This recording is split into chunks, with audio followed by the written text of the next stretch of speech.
Hi everyone, thank you for joining me. My name is Cassandra and I'm going to be taking you through a 10-minute beginner-friendly yoga sequence.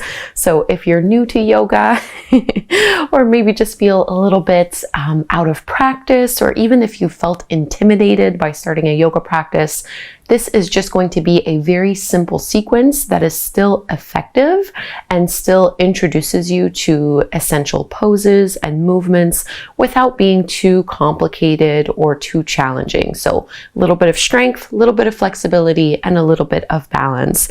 And this here is Maggie, and she likes to steal the show whenever I turn the camera on. Okay, with that being said, let's begin in a tabletop pose for cat and cow. There our spine. This is a mix of extension and flexion.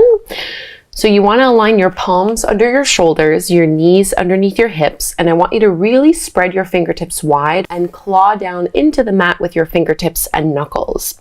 As you inhale, you're going to drop your belly down, squeeze your shoulder blades behind you, lift your tailbone up to the sky, and lift your gaze up. So get a nice stretch here.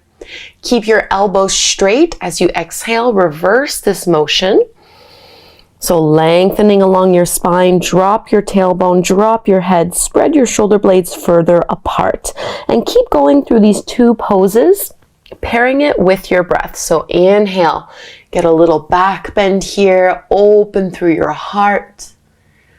And exhale, round and contract. Try to pull your lower belly in, hugging towards the low back, and just keep going here. Breathing in and out through your nose.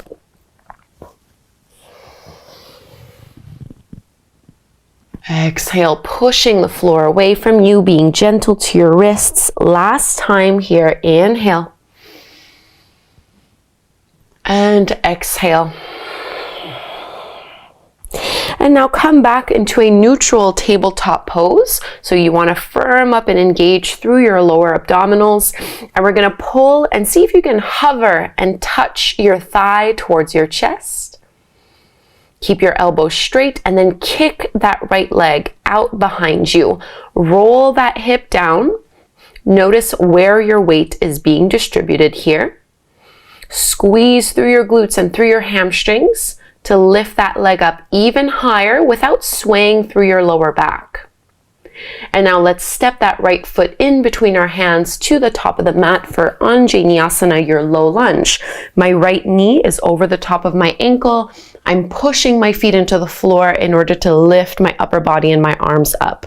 So here I'm lengthening my tailbone down. I'm pulling up and engaging through my abdominals to get a little bit more lift and stretch through the upper body. And you can find a nice little lift as well through your heart, top of the rib cage, maybe shifting your gaze up. If this makes you lose your balance, leave this out. It's a very small little back bend. And now join your hands together at the front of the heart, and we're just going to twist very simply here. I want you to push your hands in towards one another and then rotate your chest over towards the right. Keep your chest lifted. So I'm still staying up nice and tall, just adding a spinal rotation. Come all the way back through to center, and now bring your hands down to the floor. We're going to straighten that right leg. Getting into the hamstrings, flex that front foot. You can absolutely keep a bend a little bit here in your right knee if you're a little tight. Slow, steady breaths. And now bend through your right knee again.